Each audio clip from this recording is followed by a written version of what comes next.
Ketchum, Idaho, January 1961. A man sits in a psychiatric ward whispering to his wife. His hands tremble. His eyes dart toward the window, then back to her face. He leans close, his voice barely audible.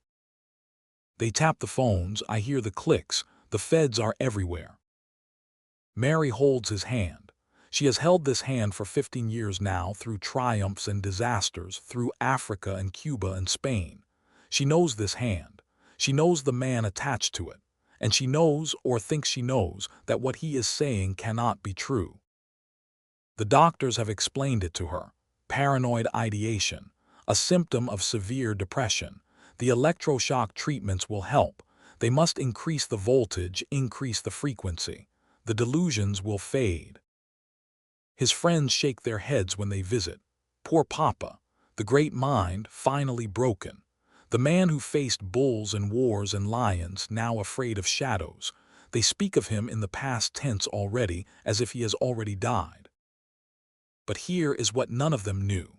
Here is what would not emerge for another 22 years, long after the man in that psychiatric ward had been buried, long after his wife had grown old defending his memory. In 1983, a researcher filed a Freedom of Information Act request with the Federal Bureau of Investigation. The response arrived in a thick manila envelope, 127 pages, monitoring reports dating back to the 1940s. J. Edgar Hoover's signature on authorization orders, phone taps, mail interception, agents stationed in Cuba, in Key West, in Idaho.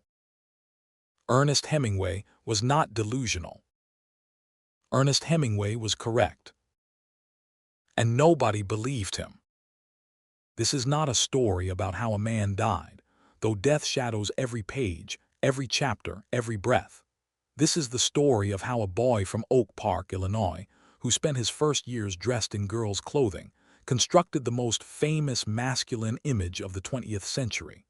How he married 4 women searching for something none of them could provide. How he wrote sentences that changed literature forever and destroyed himself in the process. To understand the man in that psychiatric ward, you must first understand the child in the pink dress and the skeleton that hung in his father's office. Oak Park, Illinois, 1903. A photographer adjusts his camera in a well-appointed parlor. Before him sit 2 children in matching white dresses, their hair arranged in identical ribbons. The afternoon light falls soft through lace curtains. Everything is proper. Everything is arranged. Lovely, the photographer says, 2 beautiful sisters. The child on the right is Ernest Miller Hemingway. He is 4 years old. His mother, Grace Hall Hemingway, watches from the doorway with satisfaction. She has created this tableau, as she creates all things in her household, with artistic precision and absolute control. Grace was meant to be an opera singer. She had the voice, the training, the ambition. But her eyes failed her, the stage lights too bright, and she retreated to Oak Park to marry a doctor and raise children instead. She never forgave the world for this, and she never stopped trying to shape reality into something more beautiful than it was. The twinning, as she called it, was her masterpiece. Ernest and his older sister Marceline would be raised as twins, dressed identically, treated identically, presented to the world as a matched set. It did not matter that Marceline was nearly 2 years older. Grace held her back a year in school so they could be classmates. It did not matter that Ernest was a boy. Grace dressed him in the same gowns, the same bonnets, the same delicate shoes. In photograph after photograph from these years, you cannot tell them apart. 2 children in white dresses, 2 children with long curled hair, 2 summer girls, as Grace liked to call them. The practice continued until Ernest was 6 years old. Some accounts say 7. The photographs exist. The scrapbooks exist. Grace's own handwriting labels them, "My 2 summer girls." What did the boy feel standing in those dresses? What did he think when neighbors cooed over the lovely sisters? The historical record is silent on this point. Children do not write memoirs. But we know what the man became, obsessed with masculinity, with proving himself, with hunting and fighting and war. We know that he spent his entire adult life constructing an image of rugged manhood so elaborate, so aggressive, so relentless that it became its own kind of performance. Perhaps it began here. Perhaps it began with a 4-year-old boy in a white dress, hearing a photographer call him a beautiful sister. "I'm not a girl," the child says. Grace smooths his dress, adjusts his ribbon. "Hush now, you're whatever Mama says you are." But there was another presence in that Oak Park house, a counterweight to Grace's artistic arrangements. Clarence Hemingway was a physician, a man of science and the outdoors. Where Grace saw her children as aesthetic objects to be arranged, Clarence saw them as creatures to be trained for the wild. He taught Ernest to shoot at 3 years old, to fish at 4, to observe nature with a physician's precision. The way a heron stands in shallow water, the way a trout holds in current, the way blood flows from a wound. These summers at Walloon Lake in Michigan became the boy's true education, far from Oak Park's suffocating respectability. And in Clarence's medical office, another kind of education waited. A human skeleton hung from a stand in the corner, used for anatomy study. Young Ernest played beneath it, grew accustomed to its presence, learned early that death was not something to fear but something to understand. The bones clicked softly when he bumped against them. The empty eye sockets watched him play. This was the household that made Ernest Hemingway, a mother who dressed him as a girl and a father who taught him to kill. A parlor full of artistic pretension and an office full of bones. Is it any wonder that the man who emerged from this childhood spent his life caught between creation and destruction? But the skeleton in his father's office was not the only death presence in that house. Clarence Hemingway carried something darker than medical curiosity, a shadow that would claim him, and eventually his son. Walloon Lake, Michigan, summer of 1914. 15-year-old Ernest rows across the lake at dawn, a rifle balanced on his knees. The water is glass still. Mist rises from the surface.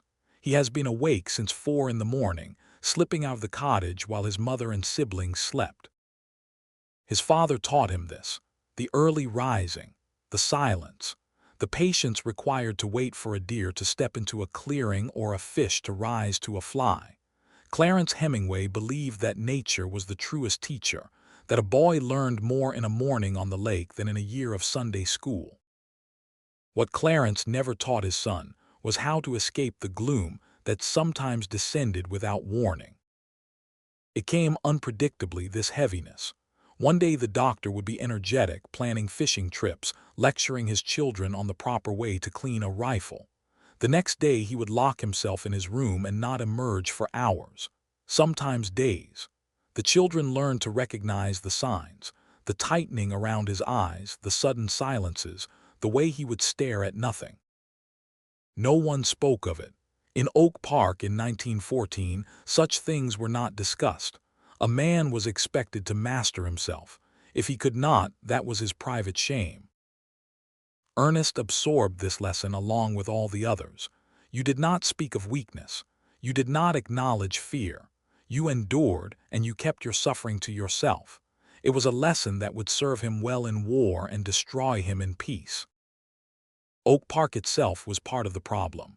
Ernest would later call it a village of wide lawns and narrow minds. The respectability was suffocating, the church attendance, the temperance lectures, the endless concern with what the neighbors might think. Grace thrived in this environment, performing her role as cultured wife and mother. Clarence retreated from it into his work and his hunting trips. And Ernest wrote. He wrote for the school newspaper, crafting stories about football games and school events. He wrote short fiction in his notebooks, tales of adventure and violence that had nothing to do with Oak Park's manicured lawns. He was finding his voice, though he did not know it yet. He was learning that words could be a kind of escape. In his father's bedroom, in the top drawer of the dresser, a revolver waited. It had belonged to Clarence's father, carried in the Civil War. Every child in the house knew where it was. They had been taught never to touch it. Ernest knew where it was. In 1917, America entered the Great War. Ernest was 18 years old, desperate to escape Oak Park, desperate to prove himself. The army rejected him. His eyesight was too poor, damaged perhaps by the same genetic flaw that had ended his mother's opera career. But the Red Cross was accepting ambulance drivers. They were less particular about vision. He would get his chance to see war. He would get his chance to prove he was not a girl in a white dress. And he would receive 237 pieces of Austrian shrapnel in his legs. Fossalta di Paiva, Italy, July the 8th, 1918, 11:59 in the evening. The Austrian mortar shell arrives without warning, or rather it makes every warning at once, the whistle, the roar, the world turning white. Ernest feels his legs disappear beneath him. For a moment there is no pain, there is only surprise. Then the pain arrives. He is 19 years old, lying in an Italian trench, and his legs are full of metal. 237 fragments, the surgeons will later count. Shrapnel embedded in muscle and bone, some pieces so deep they will never be removed. He will carry them for the rest of his life, setting off metal detectors, aching before rainstorms. What happened next has been debated by historians for decades. The official story, the story Ernest told, the story that made him a hero, is that he carried a wounded Italian soldier to safety despite his own injuries. He lifted the man onto his back and staggered toward the command post, bullets flying around him, until he collapsed from blood loss. Some historians have questioned this account. The details shifted over the years, grew more dramatic in the retelling. Ernest was a writer, after all. He understood the power of a good story. But this much is certain. He was wounded. He nearly died. And in the field hospital where they picked the metal from his flesh, he discovered two things that would shape the rest of his life. The first was morphine. The second discovery was a woman. Her name was Agnes von Kurowski. She was an American nurse, 26 years old to his 19, 7 years his senior. She had dark hair, a warm smile, and a competence that made him feel safe. She changed his bandages. She sat with him through the long nights. She listened to his stories about Oak Park and Walloon Lake and the writing he wanted to do. He fell in love with her completely, helplessly, in the way that only a 19-year-old can fall in love. She was everything he needed: maternal, caring, older, wiser. The attraction to older women would become a recurring theme in his life, though he could not see the significance yet. "Does it hurt?" Agnes asks, unwrapping the bandages from his leg. "Everything hurts." "Will I?" She looks up at him and something passes between them. She meant his legs. He meant something else entirely. They became engaged before he left Italy. It was unofficial, unannounced to their families, but real to them. He would go home to America, recover fully, establish himself. She would follow. They would marry. They would have the life he had imagined during all those morphine-hazed nights in the hospital. March of 1919, Oak Park, Illinois. Ernest walks with a cane now. The wounds have healed mostly, but his legs will never be quite right.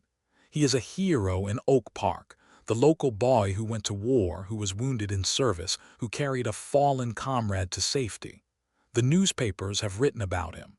Neighbors stop him on the street to shake his hand. He waits for Agnes's letters. They arrive regularly at first, full of affection and plans, then less regularly. Then a final letter arrives and everything changes. She has met someone else, an Italian officer, older, more established. She is sorry. She hopes he will understand. She hopes they can remain friends. He reads the letter in his childhood bedroom, surrounded by the trophies of his youth, the fishing rods, the rifles, the photographs of Walloon Lake, his mother's house, his father's house, the house where they dressed him as a girl and taught him to kill. He is 19 years old. He walks with a cane, and his heart has been removed as cleanly as the shrapnel from his legs. This first abandonment would echo through his life. He would seek out older women again and again, would idealize them, would be devastated when they failed to match his impossible expectations. But first, he needed to find someone who could love him. At a party in Chicago in the autumn of 1920, he met a woman 7 years his senior. Her name was Hadley Richardson. She had a small trust fund and an enormous capacity for devotion. It would not be enough. Nothing would ever be enough. But for a few years in Paris, it would be close. Chicago, October of 1920. A party at a friend's apartment. The room is crowded, noisy, full of cigarette smoke and jazz music. Ernest stands near the window, uncomfortable in his civilian clothes, still not used to being back in America. The war feels more real to him than this room full of laughing strangers. Then he sees her. Red hair, quiet smile. She stands apart from the crowd, watching rather than participating. There is something sad about her, something wounded. He recognizes it immediately. He is drawn to it. Her name is Elizabeth Hadley Richardson. She is 28 years old, 7 years older than him. The attraction to older women continued, though he did not analyze it. Hadley's life has not been easy. Her father died when she was young. Her mother was depressive, controlling, suffocating. She has spent her adult years caring for others, first her mother, then her sister. She has never really lived for herself. She has also never met anyone like Ernest Hemingway. He is electric. He is intense. He talks about writing and war and the future with a certainty that takes her breath away. He has been wounded like her. He has suffered like her. But where her suffering has made her cautious, his has made him bold. They begin to correspond after the party. The letters fly back and forth between Chicago and St. Louis, where Hadley lives. He writes about his ambitions, his frustrations, his certainty that he is meant for something great. She writes about her loneliness, her hopes, her growing conviction that he is the most remarkable person she has ever encountered. "These are good, Nesto," she writes, after he sends her some of his early stories. She has given him a nickname. It feels intimate, precious. "Good enough to live on," he writes back. "Good enough to bet on." She means it literally. Hadley has a small trust fund, enough to live modestly if they are careful. She is willing to bet it all on him, on his talent, on his future, on the life they might build together. They marry on September the 3rd, 1921. The ceremony is small, simple. Ernest is 22. Hadley is 29. They are wildly, recklessly in love. Sherwood Anderson, an older writer who has taken an interest in Ernest's work, gives them advice. "Go to Paris," he says. "That's where it's happening. That's where the writers are." They sail in December of 1921, carrying everything Ernest has written, every story, every fragment, every attempt at a novel. The manuscripts fill a small valise. They represent years of work, years of hope, years of becoming. Within a year, almost all of it will be gone, and Hadley will be the one who loses it. Paris in 1922 was the center of the world for young writers with more ambition than money. The war had ended. The old certainties had collapsed, and into that vacuum rushed a generation of artists determined to make something new from the wreckage. Ernest and Hadley found a small apartment at 74 Rue du Cardinal Lemoyne in the Latin Quarter. The place was modest, no running water, a toilet down the hall, but it was Paris. Through the window, they could see the rooftops of the city that had produced Balzac and Flaubert and Baudelaire. The ghosts of literature seemed to walk these streets. Ernest wrote in the mornings in a rented room nearby where he could work without distraction. He wrote standing up, the pages accumulating slowly, each sentence fought for and won. He was developing his style, the short declarative sentences, the stripped-down prose, the vast silences beneath the surface of the words. He called it the iceberg theory. You could leave out anything, he believed, as long as you knew what you were leaving out. The reader would feel the weight of what was unsaid. Hadley supported them both on her trust fund. She believed in him absolutely, without reservation. When he came home frustrated, convinced he would never succeed, she told him he was a genius. When he sold a story for a few francs, she celebrated as if he had won a fortune. She was his first reader, his first audience, his first believer. And she was about to make the worst mistake of her life. Gare de Lyon, Paris, December of 1922. Hadley boards a train to Lausanne, Switzerland, where Ernest is covering a peace conference for a Toronto newspaper. He has asked her to bring his manuscripts, all of them. He wants to show his work to a journalist friend who might help him find a publisher. She packs carefully. The stories go into a small valise. The originals and the carbon copies both. Ernest has asked for everything. She checks the bag twice before leaving the apartment. She checks it again at the station. The train journey is long. She reads, she dozes, she watches the winter landscape slide past the window. When she arrives in Lausanne, Ernest is waiting on the platform. She steps off the train, reaches for the valise. It is gone. The bag has been stolen. Every manuscript Ernest has produced in the past 3 years, the stories, the fragments, the novel he was working on, all of it has vanished. Originals and carbons both. There is nothing left. Hadley's face goes white. She cannot speak. She cannot breathe. She has destroyed her husband's life's work. Ernest's reaction when he understands what has happened is complex. There is rage, certainly. There is despair. But there is also something else, something harder to name. A kind of liberation, perhaps. He must start over. He must become a different writer than the one he was. Biographers have debated for decades whether the loss was truly accidental. Some have suggested unconscious sabotage, that Hadley, on some level she could not acknowledge, wanted to destroy the work that consumed her husband's attention. Others dismiss this as psychological speculation. The truth is unknowable. What matters is what came after. Ernest rebuilt. He wrote new stories, better stories. He found his voice in the aftermath of loss, as if the destruction had burned away everything inessential. Within 3 years, he would publish In Our Time and complete The Sun Also Rises. The lost manuscripts became a kind of legend, a founding myth of his career. But something had changed between Ernest and Hadley. A crack had appeared in the foundation of their marriage. It would widen slowly over the next few years, until another woman stepped into the gap. The Paris circle embraced Ernest quickly. He had a gift for friendship, at least in those early years, a warmth and intensity that drew people to him. Gertrude Stein became his mentor, inviting him to her famous salon at 27 Rue de Fleuris, where the walls were covered with Picassos and Matisses, and the conversation ran late into the night.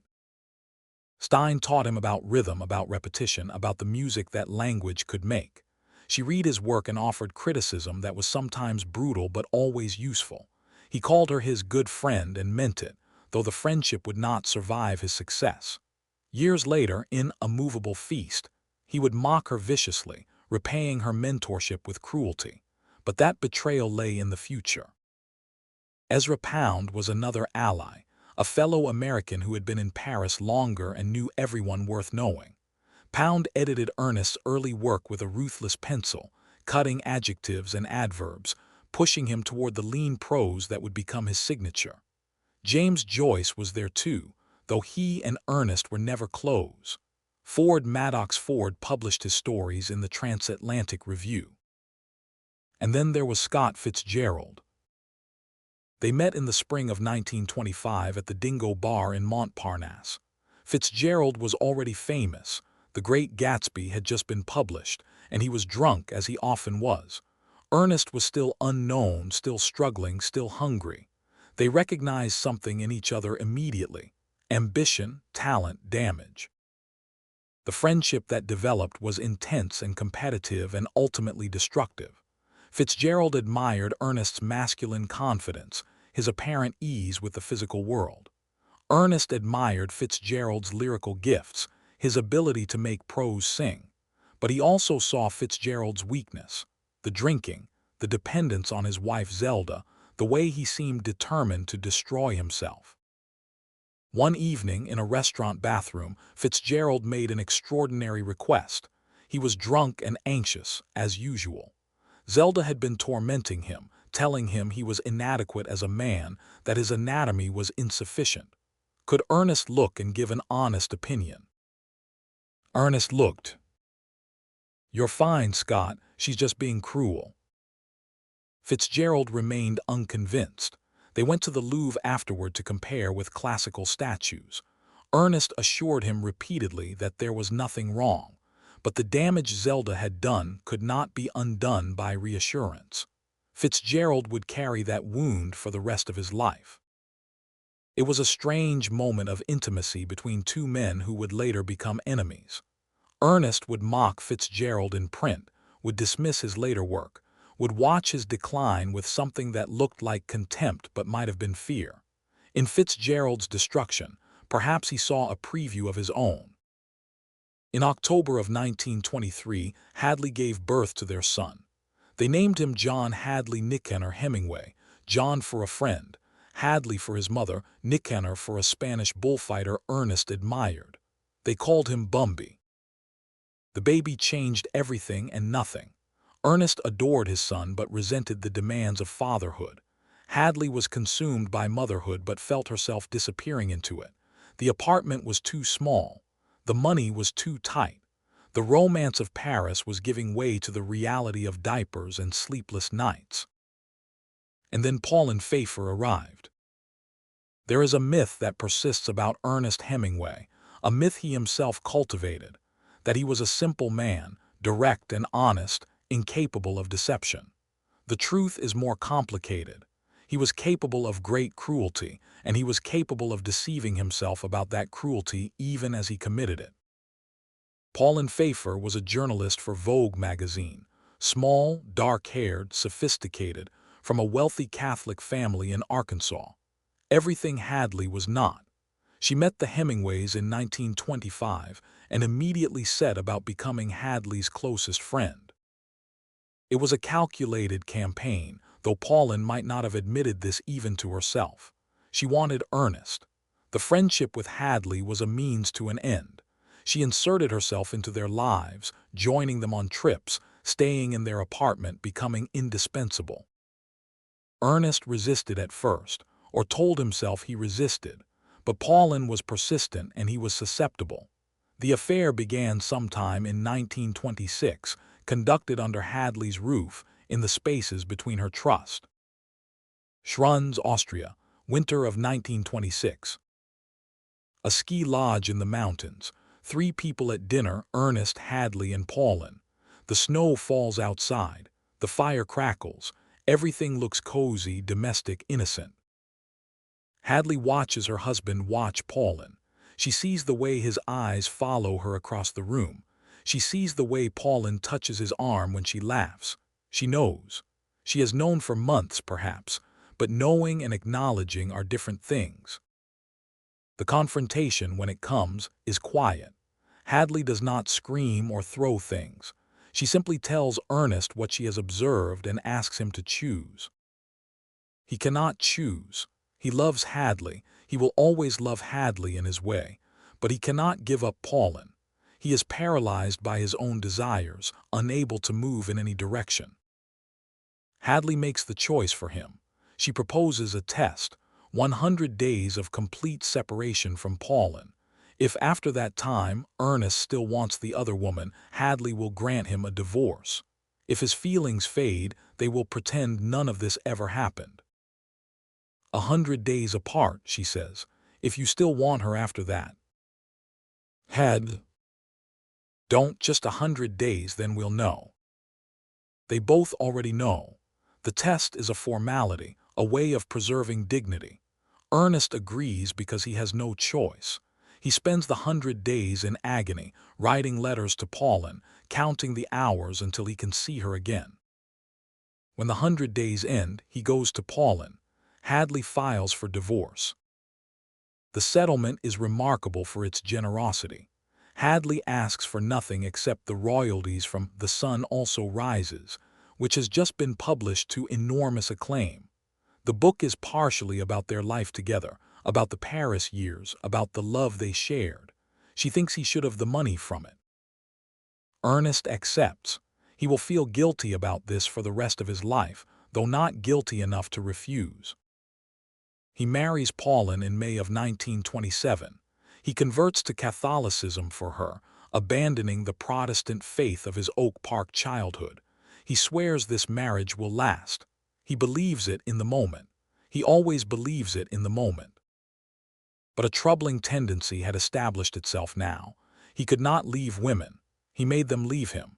He fell in love completely, then betrayed completely, then suffered completely when the betrayal was discovered. It was a cycle he would repeat twice more before he died. Within a decade, he would be writing love letters to another woman, while Pauline underwent dangerous cesarean deliveries bearing his children. But first, there was a phone call from Oak Park. His father had used the revolver in the bedroom drawer. Oak Park, Illinois, December the 6th, 1928. Clarence Hemingway is 57 years old. The diabetes has gotten worse. The investments have failed. The melancholy that has pursued him all his life has finally caught up. He takes his father's Civil War revolver from the drawer where it has always been kept. He places it behind his right ear. In the next room, his children hear the shot. Ernest is in New York when he receives the news. He takes a train to Oak Park immediately, arriving in time for the funeral but too late for everything else. He looks at his father's body and feels something complicated, grief, certainly, but also recognition. He has seen this coming for years. He has felt the same heaviness in himself. At the funeral, he watches his mother.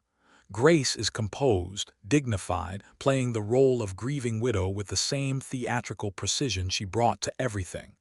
Ernest blames her. He will always blame her. He believes she drove his father to this, with her demands and her pretensions and her cruelty. "I'll probably go the same way," he tells a friend, not long after the funeral. It is not a cry for help. It is a statement of fact, delivered with the same flat certainty he brings to his prose. The friend does not know how to respond. What do you say to a man who has just predicted his own ending? Ernest returns to his life. He has a new wife now, a new home. Pauline's wealthy uncle has bought them a house in Key West, Florida, a sprawling place with a pool and a garden, far from the cold winters of the north. They will be happy there for a while.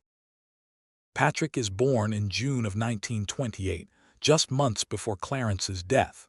Gregory follows in November of 1931. Both deliveries are cesarean sections, dangerous in that era. Pauline nearly dies bringing Gregory into the world. Ernest paces the hospital corridors, terrified, helpless. He loves his sons. He teaches them to fish and hunt just as his father taught him. But he is not good at the daily work of fatherhood, the patience, the presence, the small repeated acts of care. He is too restless, too consumed by his work, too haunted by his own demons. The Key West years are productive. He writes A Farewell to Arms, drawing on his memories of the Italian front and Agnes von Kurowski. He writes Death in the Afternoon about bullfighting. He writes stories that will become classics. The money flows in. The fame grows. And the drinking increases. It has always been there, the drinking. In Paris, it was part of the culture. Everyone drank all the time. It was what writers did. But now it is becoming something else. He drinks in the morning. He drinks alone. He drinks to quiet the noise in his head, the restlessness that he inherited from his father. A ship captain gives him a white cat with 6 toes. Her name is Snow White, and she is polydactyl, a genetic mutation that gives her extra digits on each paw. Ernest becomes fascinated by these strange creatures. He acquires more of them. They roam the Key West property, climbing trees, sleeping in the sun, breeding prolifically. The cats are still there today, nearly a century later. Dozens of them, many with 6 toes, descendants of Snow White and her companions. They are a living memorial to a dead writer, though they do not know it. They simply live in his house, strange and beautiful, a genetic anomaly that became a legacy. Key West should have been paradise. The house was beautiful. The weather was warm. The fishing was extraordinary. But Ernest could not sit still. He needed danger, needed risk, needed to prove something that could never quite be proven. In 1935, while fishing for sharks in the Gulf Stream, he shot himself in both legs. The accident, if it was an accident, happened quickly. He was gaffing a shark trying to bring it aboard when his pistol discharged. The bullet ricocheted off something and passed through both of his calves. Blood everywhere. Pain that he would later deny. He wrote about it for Esquire magazine, making it into a comic anecdote. There was no pain at all, he claimed. There was definitely pain. There was always pain. But admitting to pain was not something Ernest Hemingway did. There was also the chandelier incident in Venice. Ernest, drunk in a hotel bathroom, saw a cord hanging from the ceiling. Expecting a toilet flush, he pulled it. A chandelier crashed onto his head, cuts everywhere, stitches required. He told the story for years afterward, laughing at his own stupidity. He had a gift for turning disasters into entertainment, at least the small ones. The larger disasters he buried deep. These episodes were part of a larger recklessness that marked the Key West years. He went on African safaris, hunting lions and buffalo. He became obsessed with bullfighting, traveling to Spain every summer to watch men risk their lives in the ring. He boxed with anyone who would put on gloves with him, taking punches to the head that added to the damage already accumulating in his brain. He was also systematically destroying his friendships. The warmth that had drawn people to him in Paris was curdling into something darker: competitiveness, cruelty, a need to dominate every relationship. His friendship with Fitzgerald deteriorated into contempt. He mocked Ford Maddox Ford in print. He quarreled with Gertrude Stein and wrote vicious things about her. And he was unfaithful to Pauline. Jane Mason was a wealthy neighbor in Key West, blonde and beautiful and married to someone else. The affair was an open secret. When it ended, or paused, or transformed, Jane attempted suicide. Some said it was because of Ernest. Others said her problems ran deeper than any single man. Ernest never spoke of it publicly. He had a gift for compartmentalization, for sealing off the parts of his life that did not fit the image he was constructing. The image was everything now. Papa Hemingway, the great writer, the great hunter, the great fisherman, the great lover, the man who was afraid of nothing. The man who was afraid of everything. By 1936, Ernest was the most famous writer in America. He had money, fame, a beautiful wife, 3 sons, a house in paradise. He had everything he had ever wanted. He was also drinking heavily, picking fights with friends and strangers, growing restless in his marriage. The old tendencies were reasserting themselves. He needed something new. He needed someone new. In December of that year, a blonde journalist walked into Sloppy Joe's bar in Key West. Her name was Martha Gellhorn. She was 28 years old, already a published novelist, already a war correspondent. She had heard that Hemingway drank here. She wanted to meet him. She was not interested in being anyone's wife. That would change, and then it would change back. Martha Gellhorn would be the only woman who ever left Ernest Hemingway first.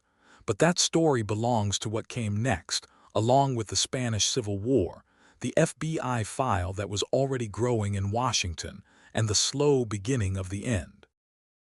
Sloppy Joe's bar, Key West, December of 1936. The bar is crowded, noisy, thick with cigarette smoke and the smell of rum.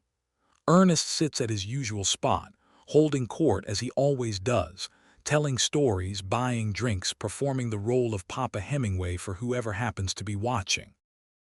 Then she walks in. Martha Gellhorn has blonde hair, sharp cheekbones, and a directness that most men find either intimidating or irresistible. She is already a published novelist. She is already a war correspondent, having covered the rise of fascism in Europe for various magazines. She has heard that the famous writer drinks here. She wants to meet him. What she does not want, What she has never wanted is to be anyone's wife. Ernest notices her immediately. She is not like the women who usually approach him, the admirers and hangers-on who want to touch the hem of his fame. She looks at him with assessment rather than worship. She asks questions and actually listens to the answers. She has opinions and is not afraid to express them. For Ernest, this is intoxicating. Hadley had been devoted. Pauline had been adoring. But Martha is his equal, or believes herself to be, which amounts to the same thing. She matches him drink for drink, story for story, ambition for ambition. Within months they are lovers. Within a year they are in Spain together, covering the Civil War.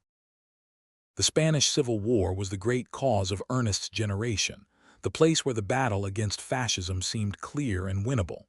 Francisco Franco's nationalist forces, backed by Hitler and Mussolini, were trying to overthrow the democratically elected Republican government. Writers and artists from around the world flocked to Spain to support the Republic. It felt like history happening, like a chance to be on the right side.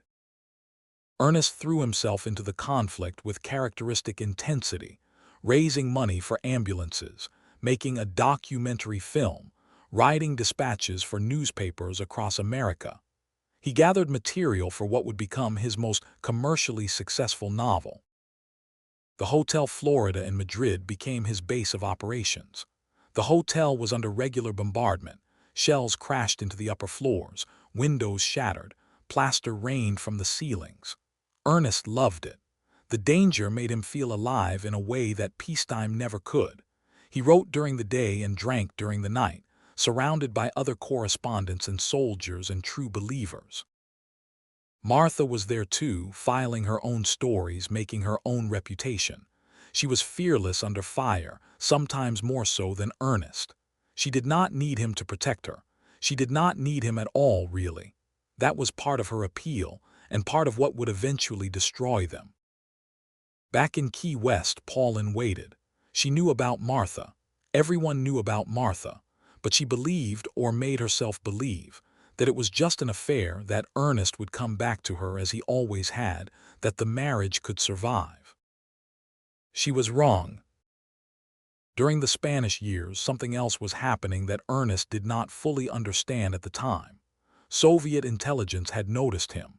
The NKVD, Stalin's secret police, saw in Hemingway a useful asset, a famous American writer with access to important people, sympathetic to leftist causes, willing to take risks. An agent approached him. The details remain murky, drawn from Soviet archives opened after the Cold War. Ernest agreed to cooperate. He was given a code name, Argo. He attended meetings. He expressed willingness to help. And then he provided nothing of value. Whether by design or incompetence, Ernest proved utterly useless as a spy. He missed meetings. He failed to deliver promised information. He was, by all accounts, the worst asset the NKVD had ever recruited. Eventually, they gave up on him. The file was closed. Argo was written off as a waste of time. But the Federal Bureau of Investigation had noticed his communist contacts. J. Edgar Hoover, the FBI director, was obsessed with rooting out Soviet influence in America. He opened a file on Ernest Hemingway that would grow to 127 pages over the next 2 decades. Ernest did not know about this file, but he sensed something. He would later insist that he was being watched, followed, monitored. His friends dismissed these claims as the onset of mental illness. They were wrong. The Hotel Florida, Madrid, 1937, shells falling outside the window. Ernest and Martha sit in his room, drinking whiskey, listening to the bombardment. The building shakes. Dust drifts down from the ceiling. Neither of them flinches. "This is what I want," Martha says. "This life, this work, being where things are happening." "I want you in it," Ernest replies. "That's not the same thing, is it?" It is not. She wants the adventure, the independence, the freedom to go wherever the story takes her. He wants a partner who will share his adventures but also be waiting when he returns. He wants what he has always wanted, a woman who is both companion and mother, both equal and subordinate. The contradiction would eventually destroy them, but that lay years in the future. For now, they are in love, or something that feels like love. They are in a war zone together, which creates its own kind of intimacy. They are making stories that will last. For Whom the Bell Tolls emerged from these Spanish years. Published in 1940, it would become Ernest's most commercially successful novel, a Book of the Month Club selection, a Hollywood adaptation, a cultural phenomenon. The story of Robert Jordan, an American fighting with Spanish guerrillas, captured something essential about the idealism and tragedy of the war. Ernest dedicated the book to Martha. By the time it was published, they were married. The divorce from Pauline was bitter. She had converted him to Catholicism, borne him 2 sons, endured his affairs, believed in his genius. Now he was leaving her for a younger woman, just as he had left Hadley for her. The repetition was undeniable. And so the third marriage began. Ernest and Martha wed in November of 1940 in Cheyenne, Wyoming. He was 41 years old. She was 31. They moved to a house outside Havana, Cuba, Finca Vidja, the Lookout Farm. It would be his home for the next 20 years. The marriage was troubled from the start.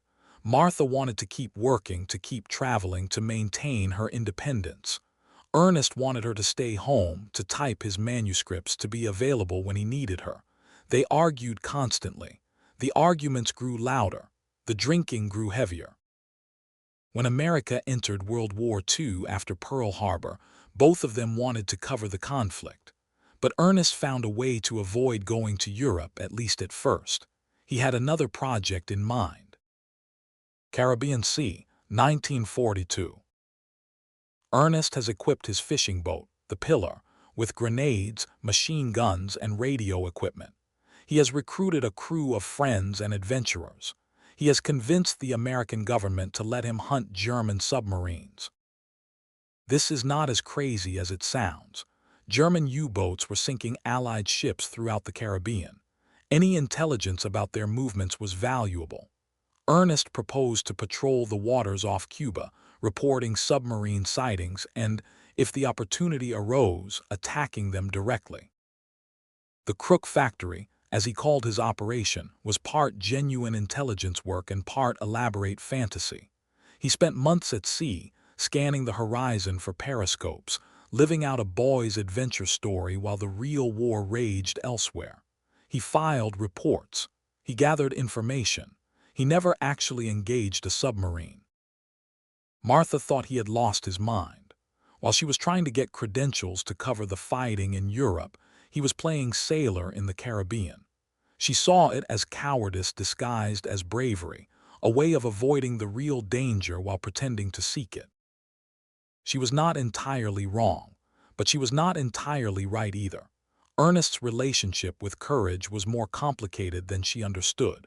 He had proven himself under fire in Italy, in Spain. He would prove himself again in France. But he also had a gift for finding forms of danger that he could control, risks that enhanced his legend without truly threatening his life. The marriage deteriorated. They spent months apart. When they were together, they fought. Martha accused him of wasting his talent.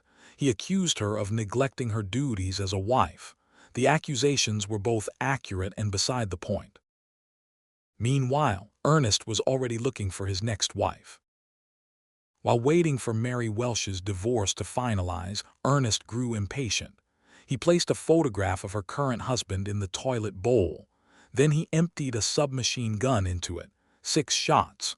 Porcelain shattered everywhere. "Feel better now," he announced to the friends who came running at the sound of gunfire. It was the act of a man unraveling, though no one recognized it as such at the time. They laughed it off. Classic Papa, always dramatic. Mary Welsh was a journalist from Minnesota, working in London for Time magazine.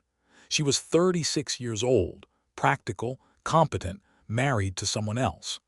Ernest met her at a restaurant in 1944 and decided with characteristic certainty that she would be his next wife. "I don't know you," Mary said, when he announced his intentions. "You will," he replied. She thought he was joking. He was not joking. Ernest Hemingway never joked about women. The pursuit of Mary happened alongside the final collapse of the marriage to Martha. By 1944, Martha had shamed Ernest into going to Europe. She had gotten her own credentials, her own assignments, her own war to cover. She did not need him anymore, and she was not shy about making this clear. Ernest went to London, where he promptly got into a car accident. His head slammed into the windshield. 57 stitches. Another concussion, perhaps his 8th or 9th. The cumulative damage continued to build, invisible and inexorable. He recovered in a hospital surrounded by admirers and well-wishers. Mary Welsh visited him. The affair began. Martha found out. The end of the third marriage came not with a dramatic confrontation but with a quiet discovery. Martha arrived at Ernest's hotel room in London, expecting to find her husband. She found Mary Welsh instead. The two women looked at each other. Martha turned and walked away. She would file for divorce as soon as she returned to America. She would never speak to Ernest again, and she would spend the rest of her long life. She lived until 1998, refusing to be defined by her brief marriage to a famous man. When interviewers asked about Hemingway, she changed the subject. She had her own career, her own accomplishments, her own identity. She did not need his shadow. Martha Gellhorn was the only wife who ever left Ernest first. He never forgave her for it. D-Day, June 6, 1944. Ernest is on a landing craft approaching Omaha Beach. He is not supposed to be here. War correspondents are meant to observe, not participate. But he has talked his way aboard, using his fame and his charm and his connections. The beach is chaos. Bullets fly. Men die. The surf runs red. Ernest watches from the boat, close enough to see the horror but not close enough to share the danger fully. He will later write about this day as if he had stormed the beach himself. He will imply, without quite saying, that he led troops into combat. The truth is more ambiguous. He was there. He saw things that would haunt him, but he was also performing, as he always was, constructing the legend of Hemingway at war. What happened next is more troubling. After D-Day, Ernest attached himself to a unit of French resistance fighters. He called them his irregulars. He led them on missions through the French countryside, gathering intelligence, ambushing German patrols, liberating villages. He carried weapons. He gave orders. He may have killed enemy soldiers personally. This was a violation of the Geneva Conventions, which required war correspondents to remain non-combatants. Ernest did not care. He was living out the fantasy he had constructed since boyhood, the man of action, the warrior, the hero. There were accusations later that he had done more than fight. Testimony emerged that he had executed prisoners, that he had killed a captured SS officer in cold blood. Nothing was ever proven. Nothing was ever disproven. A military court convened to investigate, then quietly dropped the matter. Ernest was too famous to court-martial. The liberation of Paris became another chapter in his legend. He arrived at the Ritz Hotel ahead of the official liberating forces, supposedly, and liberated the bar. The champagne flowed. The stories multiplied. By the time the war ended, Ernest Hemingway had become as famous for his military exploits as for his writing. How much of it was true? How much was exaggeration, embellishment, outright fabrication? The question would follow him for the rest of his life. He was a writer, after all. He knew how to shape a story. Ernest married Mary Welsh in March of 1946 in Havana. He was 46 years old. She was 37. He promised her that this time would be different, that he had learned from his mistakes, that she would be his last wife. She believed him. She would spend the next 15 years trying to save him from himself. Finca Vidja, Cuba, 1951. Ernest sits at his typewriter in the tower room staring at a blank page. The words will not come. They have not come for months. His last novel, Across the River and Into the Trees, was published the previous year to savage reviews. Critics who had once celebrated him now dismissed him as a has-been, a parody of himself, a writer who had outlived his talent. He is 52 years old. He has been famous for a quarter century. He has won no major literary prizes. He is beginning to wonder if he ever will. Mary moves through the house below, managing the servants, tending to the cats, maintaining the life they have built together. She has suffered for this marriage, a miscarriage, his infidelities which continue despite his promises, his rages which grow worse as the drinking grows heavier. But she stays. She believes in him still, even when he no longer believes in himself. The cruelties of these years were remarkable, even by Ernest's standards. He had always been competitive with other writers, but now the competition curdled into something uglier. In 1951, a young novelist named James Jones sent Ernest the manuscript of his first novel, From Here to Eternity. Jones admired Hemingway, wanted his approval, hoped for a generous word. Ernest read the manuscript and wrote back a letter of stunning brutality. He tore the book apart, mocked its author's pretensions, dismissed its merits, and he ended with a sentence that would echo through the years. I hope he kills himself. Given what would happen to Ernest himself a decade later, the words carry an unbearable weight. Did he recognize the irony? Did he see himself in Jones, a younger writer struggling with the same demons? Or was the cruelty simply reflexive, a way of asserting dominance over a potential rival? Jones survived. From Here to Eternity was published to enormous success, winning the National Book Award. Ernest sent no congratulations. The following year, another humiliation arrived. Lillian Ross, a journalist for The New Yorker, published a profile of Ernest that devastated his reputation. She had followed him around New York for several days, recording his conversation, observing his behavior. What she published was a portrait of a man in decline. Ernest appeared drunk, boastful, ridiculous. He spoke in a strange, broken English, dropping articles and affecting a tough guy persona. He bragged about fights and women and his own genius. He seemed, in Ross's careful prose, like a caricature of himself. The literary world was shocked. This was the great Hemingway. This was the man who had written The Sun Also Rises and A Farewell to Arms. Ernest claimed not to mind. He told friends that Ross had captured him accurately, that he had nothing to hide. But the wound was deep. He minded terribly. And then came the redemption. The Old Man and the Sea was published in 1952, first as a complete issue of Life magazine. 5 million copies sold in 2 days. The story of Santiago, the aging Cuban fisherman who catches a great marlin only to lose it to sharks, struck a chord with readers around the world. Critics who had written Ernest off now praised him extravagantly. This was the real Hemingway, they said. This was the master at the height of his powers. The Pulitzer Prize for Fiction followed in 1953. The Nobel Prize for Literature followed in 1954. Ernest was vindicated. He was restored. He was once again the greatest living American writer. But he was also breaking apart.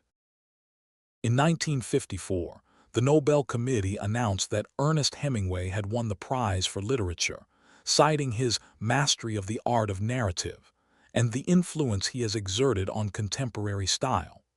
It was the highest honor a writer could receive, the recognition he had craved for decades.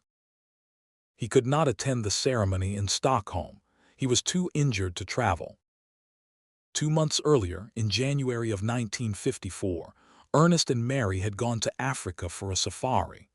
On January 23rd, their small plane clipped a telegraph wire while trying to land and crashed into the jungle. They survived, barely. A rescue plane arrived the next day. That plane caught fire on takeoff.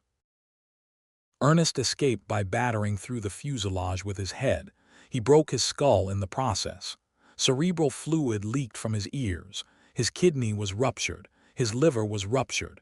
His spleen was ruptured. A vertebra was crushed. He suffered burns across his body. Newspapers around the world, not knowing he had survived, published his obituary. Ernest had the strange experience of reading accounts of his own death, assessments of his legacy, tributes from friends and enemies alike. The obituaries were very good. He told a friend afterward, "I wish I could have read them under different circumstances." He meant it as a joke, but something had changed. The man who returned from Africa was not the man who had left. The body was broken in ways that would never fully heal. The mind was beginning to break as well. Modern medical analysis suggests that Ernest suffered from chronic traumatic encephalopathy, or CTE, a degenerative brain disease caused by repeated head injuries. Over the course of his life, he had sustained at least 9 documented concussions, from boxing, from football, from war, from car accidents, from plane crashes. Each impact had done damage. The damage had accumulated. He also had hemochromatosis, a genetic condition that causes iron to build up in the organs. His liver was failing. His pancreas was failing. The drinking, which had been heavy for decades, was making everything worse. The Nobel Prize should have been a triumph. Instead, it marked the beginning of the end. The years after Africa were a slow unraveling, a gradual dimming of the light that had once burned so fiercely. Ernest returned to Cuba, to the Finca Villa, to the cats and the servants and Mary, but he was not the same man who had left. The injuries from the plane crashes refused to heal properly. The headaches were constant. The despair deepened. He tried to work. He always tried to work. Writing was the only thing that had ever given his life meaning, the only discipline that could quiet the noise in his head. But the words came slowly now, if they came at all. He would sit at his typewriter for hours, producing a few sentences, crossing them out, starting again. A movable feast occupied him during these years, a memoir of the Paris days, of Hadley and Gertrude Stein and Scott Fitzgerald, of the time when everything had seemed possible. He was retreating into memory because the present had become unbearable. He was writing about his youth because his age had become a prison. The book would not be published until after his death. When it appeared, readers discovered something unexpected: tenderness. Beneath the famous toughness, beneath the performative masculinity, there was a capacity for love and regret that Ernest had rarely shown in public. His portrait of Hadley was gentle, almost reverent. His portrait of Paris was suffused with longing. He was saying goodbye to his own life, and he knew it. Meanwhile, the world outside the finca was changing in ways that would soon make his refuge untenable. Havana, 1958. Fidel Castro's revolution is reaching its climax. The dictator Batista, who has ruled Cuba for years with American support, is losing control. Rebel forces are advancing from the mountains. The streets of Havana are tense with anticipation. Ernest watches from a distance, uncertain what to feel. He has lived in Cuba for nearly 20 years. He loves the country, loves the people, loves the rhythm of life at the finca.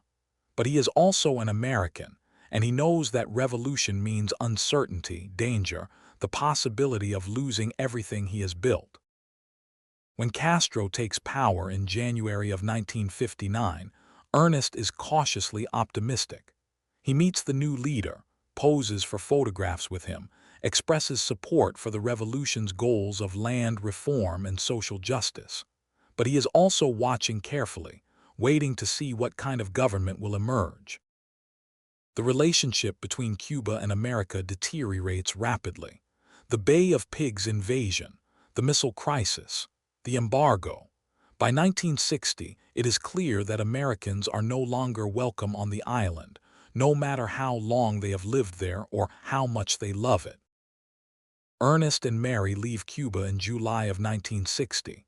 They take almost nothing with them, a few clothes, a few personal items. Everything else remains at the finca, 8,000 books, years of manuscripts, a lifetime of accumulated possessions. Ernest believes he will return. He will never return. The house in Ketchum, Idaho becomes their new home. It is beautiful in its way, mountains, rivers, good hunting and fishing. But it is not Cuba. It is not the life Ernest has known for 2 decades. He is 60 years old, exiled from his own history, and the void is closing in. Ketchum, Idaho, autumn of 1960. Ernest stands at the window watching the street below. A car passes. He stiffens. "Did you see that?" he asks Mary. "See what?" "That car. It's been passed 3 times today." Mary looks. The street is empty now. She does not know what to say. "They're watching me," Ernest continues. "The feds, they tap the phones. I can hear the clicks when I pick up the receiver." She soothes him as best she can. The doctors have explained this to her. Paranoid ideation, a symptom of severe depression. The electroshock treatments will help. They must be patient. But Ernest is not imagining things. That is the tragedy no one will understand until decades later. The FBI has been watching him since the 1940s. Hoover's obsession with communist influence has kept Ernest's file active for 20 years. Agents have monitored his activities in Cuba, reported on his contacts, tracked his movements. The phone really is tapped. The cars really are watching. The observation is real. But no one believes him.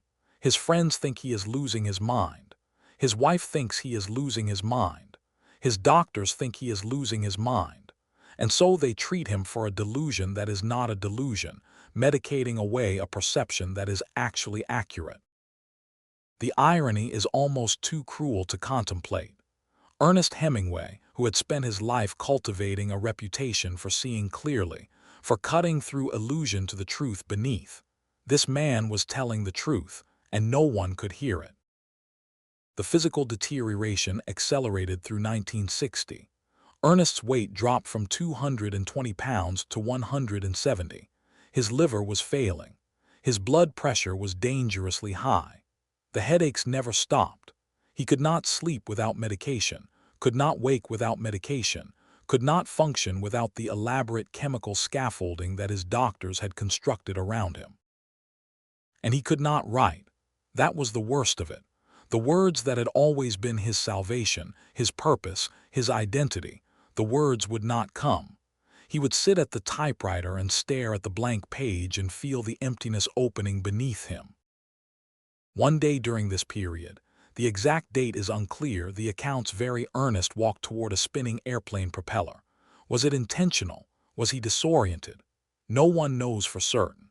Someone pulled him back, or he stopped himself, or he simply missed. The incident was hushed up, added to the growing list of things that Mary and the doctors chose not to examine too closely. But it was a sign, had anyone been willing to read it. In November of 1960, Mary drove Ernest to the Mayo Clinic in Rochester, Minnesota. He was admitted under a false name, George Saviers, borrowed from his doctor in Idaho, to protect his privacy. The diagnosis was severe depression with paranoid features. The recommended treatment was electroconvulsive therapy. ECT, as it was practiced in 1960, was a brutal procedure. Electrodes were attached to the patient's temples. Current was passed through the brain, inducing a seizure. The theory was that the seizure would somehow reset the brain's chemistry, lifting the depression. The reality was more complicated. Ernest received his first treatment in December, then another, then another. The series continued through the winter, 11 treatments in all, some accounts say as many as 15. Each one erased a little more of his memory.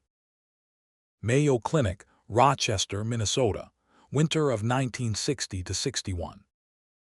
Ernest lies on a table in the treatment room. The electrodes are attached to his temples. A rubber guard is placed between his teeth to prevent him from biting his tongue. A nurse holds his hand. The room smells of antiseptic and fear. The current flows. His body convulses, arching off the table, every muscle contracting at once. The seizure lasts perhaps 30 seconds, then his body goes limp. When he wakes, he does not remember where he is. He does not remember why he is here. He looks at the faces around him, Mary, the doctors, the nurses, and struggles to attach names to them. The treatment is working, the doctors say. His mood is improving, but Ernest knows something they do not seem to understand. Each treatment takes something from him. Each seizure erases a piece of who he is. What is the sense of ruining my head and erasing my memory, which is my capital? He asks one of the physicians. His voice is tired, bewildered. Which is my capital? The doctor offers reassurances. The memory loss is temporary. The benefits outweigh the risks. They must continue the treatment. You don't understand, Ernest says. Without my memory, I am nothing. I am no one. The treatments continue. Memory was everything to Ernest. His writing depended on it. The precise recollection of how light fell on water, how a street smelled in the rain, how a woman's voice sounded in a particular moment. His art was built on observation and recall, on the ability to summon the past and render it in prose. Now that ability was being systematically destroyed. Names vanished, faces blurred. Whole periods of his life became inaccessible, locked behind doors that the electricity had sealed shut. He returned to Ketchum in January of 1961, supposedly improved. Within weeks, it was clear that the improvement was illusory. The despair remained, the suspicions remained, and now there was something new, a hollowness where his memory used to be. Mary watched him try to write. He would sit at the desk for hours, struggling to compose a simple sentence. A man who had once produced some of the most influential prose of the century could not construct a paragraph. He was asked to compose a brief tribute to President Kennedy for an inaugural publication. A few sentences, a simple task. He worked on it for days, writing and rewriting, unable to find the words. The tribute was never completed. The man who had written, "The sun also rises," in 6 weeks could not produce 3 sentences about the new president.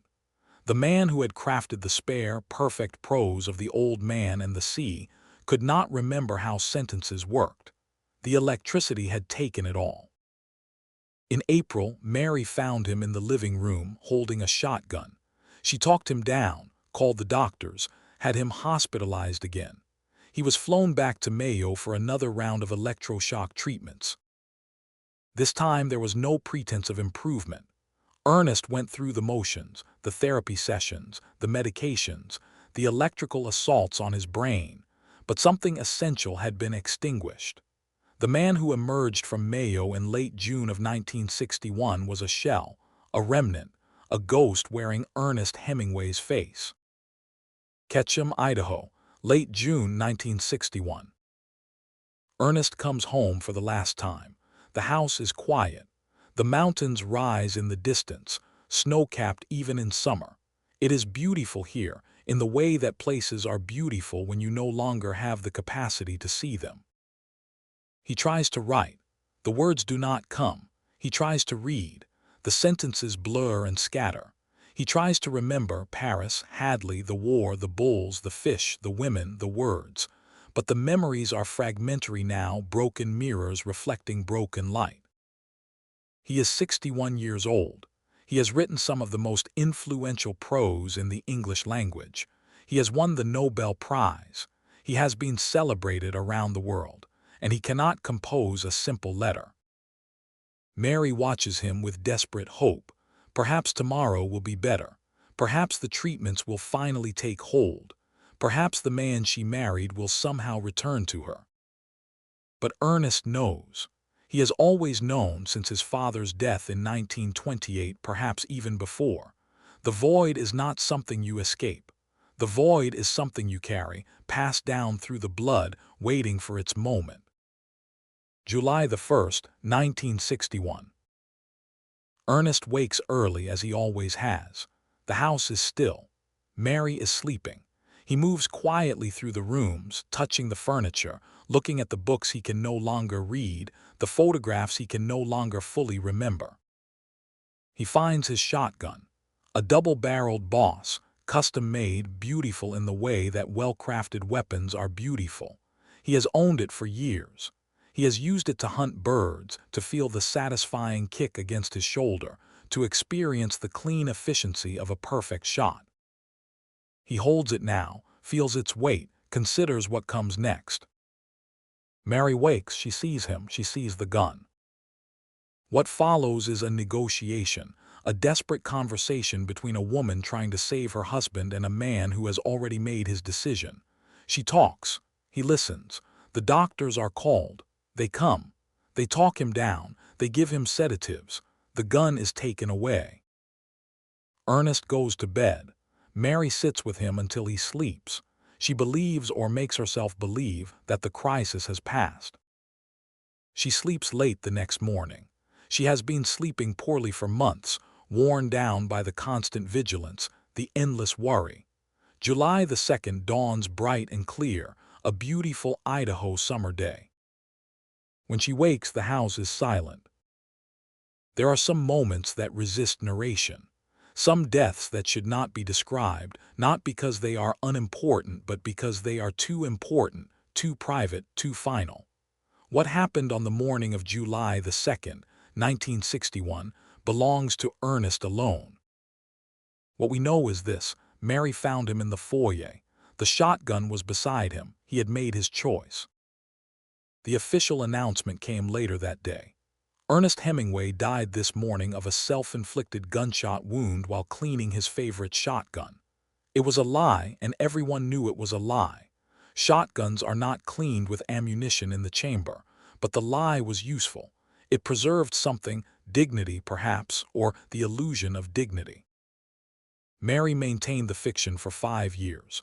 Then, in 1966, she told the truth. The world was not surprised. By then, the undeniable reality had become impossible to ignore. Clarence Hemingway had shot himself in 1928. Ernest had shot himself in 1961. Within 5 years of Ernest's death, his sister Ursula would take her own life. She swallowed pills, cancer eating away at her, choosing her own ending rather than waiting for the disease to finish its work. His brother Lester would follow in 1982. He shot himself, like his father and his brother, after learning that diabetes would require the amputation of his legs. His granddaughter Margot would die in 1996, an overdose, on the anniversary of Ernest's death, the timing perhaps deliberate. 5 confirmed suicides across 4 generations. Perhaps more, depending on how you count, how you define the terms, how much weight you give to the silence that surrounds such deaths. It was not a curse. There is no such thing as curses. It was genetics and environment, brain chemistry and learned behavior, the 1,000 invisible threads that connect parents to children to grandchildren. Clarence passed something to Ernest, who passed it to his children, who passed it to theirs. The shadow traveled through the blood. But there is another way to tell this story. Not as tragedy alone, but as vindication. Not as defeat, but as a kind of terrible proof. In 1983, 22 years after Ernest's death, a researcher filed a Freedom of Information Act request with the FBI. The response arrived in a thick envelope, 127 pages of monitoring reports dating back to the 1940s. J. Edgar Hoover had personally authorized the observation of Ernest Hemingway. Agents had followed him in Cuba, in Key West, in Idaho. His phone had been tapped. His mail had been opened. His movements had been tracked. Ernest was right. The paranoia that his doctors had treated with electroshock, the delusions that his friends had dismissed as symptoms of mental illness, the fears that had contributed to his breakdown, all of it was based in reality. The FBI was watching him. The monitoring was real. What does it mean to be right about something that destroys you? What does it mean to perceive the truth and have no one believe you? Ernest spent his final years insisting on something that everyone around him denied. He was treated as a madman for stating facts. The electroshock treatments that erased his memory, that destroyed his ability to write, that contributed to his suicide, these treatments were administered to cure him of a perception that was accurate. The medicine was poison. The diagnosis was wrong. This is the final irony of Ernest Hemingway's life. The man who built his art on seeing clearly, on cutting through illusion to the truth beneath, died because no one would believe what he saw. The man who wrote about courage and endurance could not make others see what was plainly before them. He was right, and being right killed him. The literary achievement was beyond dispute. Ernest Hemingway had changed the way English prose was written. Before him, American fiction tended toward the elaborate, the ornate, the Victorian. He stripped it down to muscle and bone, short sentences, simple words. The weight of meaning carried not by what was said, but by what was left unsaid. The iceberg theory, he called it. You could leave out anything, as long as you knew what you were leaving out. The reader would feel the presence of what was missing. The silences would speak as loudly as the words. This technique influenced generations of writers: Raymond Carver, Cormac McCarthy, Joan Didion. The list of authors who learned from Hemingway is long and distinguished. His shadow fell across the 20th century and into the 21st. Even writers who rejected his style had to define themselves against it. The books remained. The sun also rises, capturing the disillusionment of the lost generation. A farewell to arms, transforming his wartime experiences into art. For whom the bell tolls, making the Spanish Civil War matter to readers who had never heard of it. The Old Man and the Sea, distilling a lifetime of craft into one perfect story. And then there were the posthumous works, the books that Mary and his estate published after his death. A Movable Feast appeared in 1964, revealing the tender, nostalgic Hemingway that the public had rarely seen. Islands in the Stream followed in 1970. The Garden of Eden, published in 1986, surprised readers with its exploration of gender and sexuality, themes that seemed strange coming from the apostle of machismo. But perhaps those themes were not so strange after all. Perhaps they connected back to a boy in a white dress, a child called Summer Girl by his mother, a man who spent his whole life proving he was something other than what he had been made to be. The gender confusion in those late, unpublished manuscripts was not a departure from the Hemingway persona. It was the secret heart of it. His sons carried the weight of his name for the rest of their lives. Jack, the firstborn, the son of Hadley, became a fisherman and conservationist. He lived until the year 2000, outliving his father by nearly 4 decades. Patrick, Pauline's first son, moved to Africa and dedicated himself to wildlife preservation.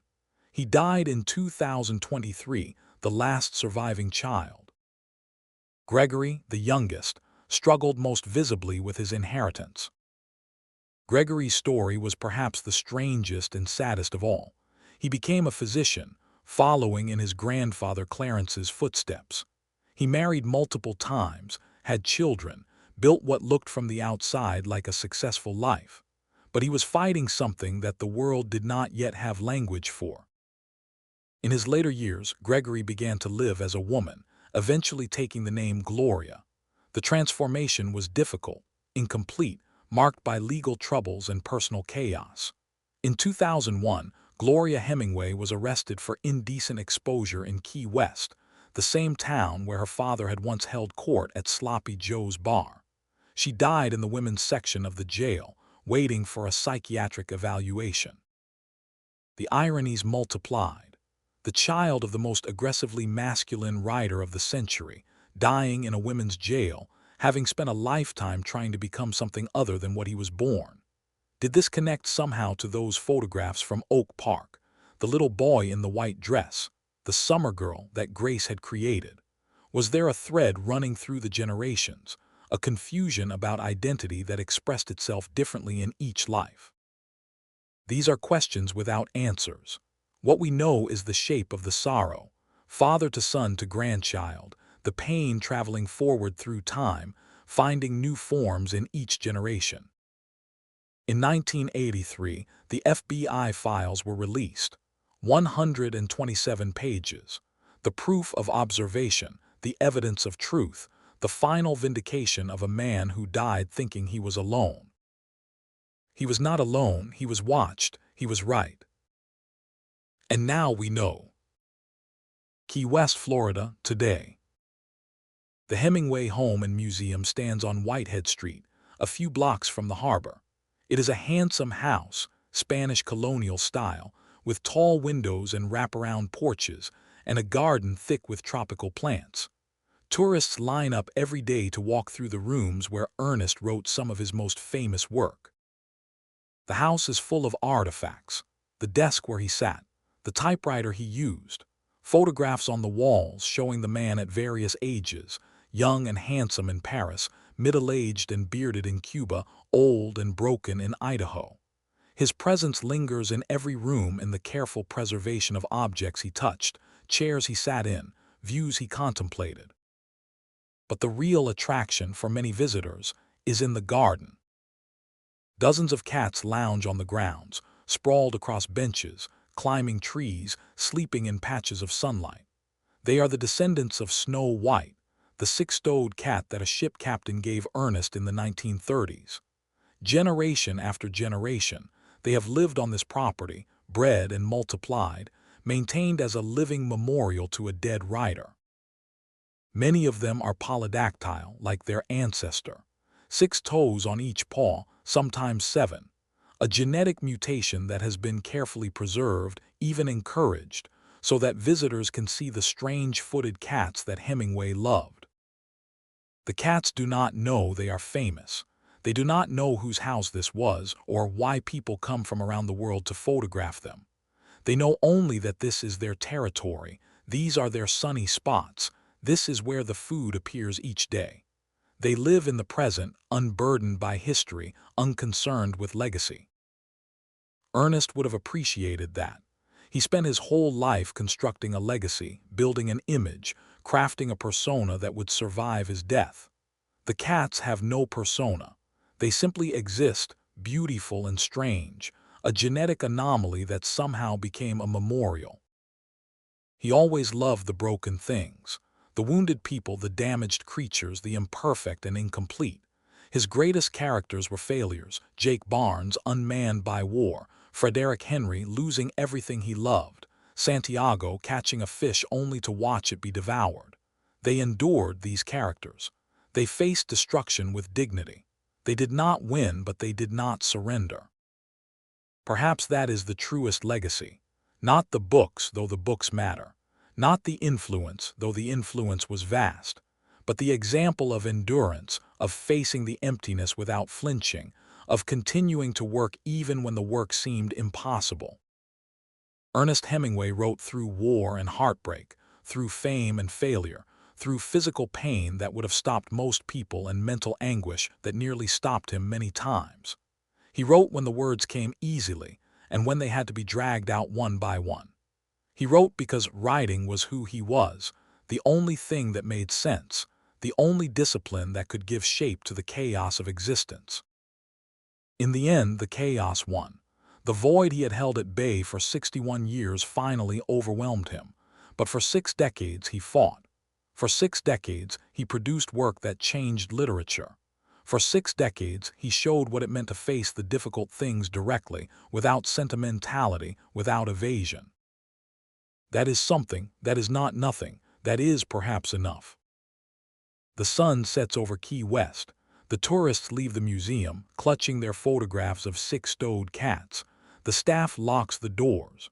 The house settles into evening quiet. In the garden, the cats continue their rounds. They patrol the territory, chase lizards, find their sleeping spots for the night. The palms rustle overhead. The light fades from gold to purple to black. Somewhere in the house, if you believe such things, a presence lingers. A man at a desk, struggling with words. A man at a window, watching for cars that may or may not be there. A man with a gun in his hands, weighing options, making choices. But that is fancy, not fact. The dead do not linger. They leave only what they made, the books, the children, the cats, the memories that fade with each passing year. Ernest Hemingway is gone. He has been gone for more than 60 years. What remains is the work and the questions and the strange, sad story of a man who saw too clearly and was not believed. He was right. In the end, he was right. And now, finally, everyone knows it. The cats sleep on, indifferent to history. The house stands preserved and protected. The books remain on shelves around the world, read and studied and argued about. And somewhere in an archive in Washington, 127 pages gather dust, the proof of persecution, the evidence of truth, the final vindication of a man who died thinking he was alone. He was not alone, he was watched, he was right. And now we know.